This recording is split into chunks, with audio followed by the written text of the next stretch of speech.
Hey everybody, I'm John. I collect cards. It is Tuesday, January 10th, 2023. It's my first video of the year, actually. So belated Happy New Year to everybody who's watching. This is actually a VR for Vintage on Vintage, who encouraged other collectors to share 5 baseball players who share the same birth date with you, who are, I guess, solid ball players and whose cards you have a few of. So I thought I'd share a few here. I'll name 5 players, but I only have cards for 4 of them. And the first one, first off, my birthday is February 7th. A famous slugger whose birthday is one day before mine on February 6th, you may have heard of. That's Babe Ruth. And another slugger whose birthday is 2 days before mine on February 5th is none other than Hammerin' Hank Aaron. So we're in the same week, but we don't have the same birthday. But one player who does share the same birthday as me, February 7th, is this player, Carney Lansford, who was a really solid ball player with Oakland for the most part. He came up with the California Angels in the late 70s and also played with the Boston Red Sox for a couple of years. Yeah, he was a .290 career hitter and had over 2,000 hits. So I just have a few of his cards lying around from the junk wax era here. This is a 1988 Topps. That's actually a pretty nice shot of him there. I kind of like that one. February 7th, 1957. But he was a key part of those 3 straight pennant winners for Oakland. He was known for, he kind of had like a hitch in his swing when he held the bat, and he choked up on the bat a little bit too. Just a really good contact hitter. And so it was kind of fun watching him hit, actually. And so interesting to know we also shared the same birthday.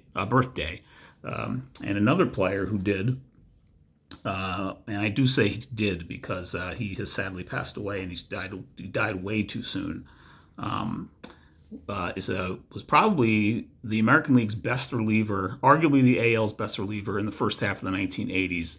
So you probably know who I'm talking about. And it's not Goose Gossage. It's not Raleigh Fingers. It's Dan Quisenberry. And I don't really have a good card of his from the Royals just lying around because I just don't have tons of commons stashed up from junk wax. I have some, but I was trying to find a Royals one of his, and this is the best one I could find, an active save leader card from 1984 Topps. But I do have one from 1989 Topps when he was at the Cardinals at the end of his career. Everybody who knows Dan Quisenberry knows his submarine delivery. He came at you from about 4:30 on the clock, maybe 5 o'clock even. He came from down under, way down with that submarine delivery. It was just interesting to watch for one thing. But I guess it was baffling enough where you could see from the italics on the back of his card here. I mean, he was a premier reliever in the American League. I mean, look at those ERAs, 1.74, 1.94 a couple of years. He was on the 80 Royals American League pennant winner and the 85 World Champion Royals team. Really solid career. If he had a few more good years, he probably would have been considered for the Hall of Fame. He just wasn't great for long enough, I think was his thing. He had a stretch of about 6 really good years, and then he kind of trailed off a little bit.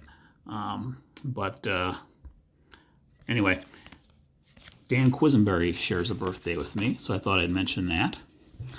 And then 3 others here. Actually, I'll mention the person who I don't have a card of. It's Endy Chavez, who played quite a while he had a longer career than I thought. He played for almost 15 years, I think. He had some pretty good years with the Mets. Kind of a versatile player. I think he played both infield and some outfield. But I don't have a card of his, but he does have a February 7th birthday. And another player who does, I'm going to go back into the real vintage era here. And that is Al Smith. This is his rookie card from 1954 Topps, number 248. He was born on Feb 7, 1928. He had a really solid career as well. He was finished third in the MVP balloting and for the AL MVP in 1955 with Cleveland. And so he was on the Indians' 54 pennant winner as a rookie, I guess. And then he also played for the White Sox, Chicago White Sox, and he's actually quite well known kind of unfortunately in a way. In the 1959 World Series, there's a famous picture of him watching a home run ball, and I don't remember who on the Dodgers hit it, at Comiskey Park, watching it go over the fence, and basically some photographer caught a beer falling, I guess accidentally, kind of, spilling from a first row fan's seat, and the photo was snapped kind of in mid-spill, or it was about to land on Al Smith's head. So double whammy there. He watched a homer go over the wall, and he got splashed on with beer. But he had a really solid career, over 1,500 hits, and finished, let's see if I remember right, in the MVP ballot. I think he finished in like the top 5 of, no, I'm thinking of Quisenberry actually. Quisenberry was like a Cy Young, finished in the top 5 of Cy Young 5 different times, and led the AL in saves 5 times. But Smith was number 3, was 3rd in the AL MVP balloting in 55. That I remember. Solid career for him. And then the last player I'm going to show here is a pitcher, starting pitcher, pitched in the 70s and 80s, mostly known for a knuckle curve, which is a pitch you don't really hear about too much anymore, especially since Mike Mussina's retired now for a few years. But the person I'm referring to here is Bert Hooten. He was a kind of a core Dodgers starter in the late 70s for those pennant-winning teams.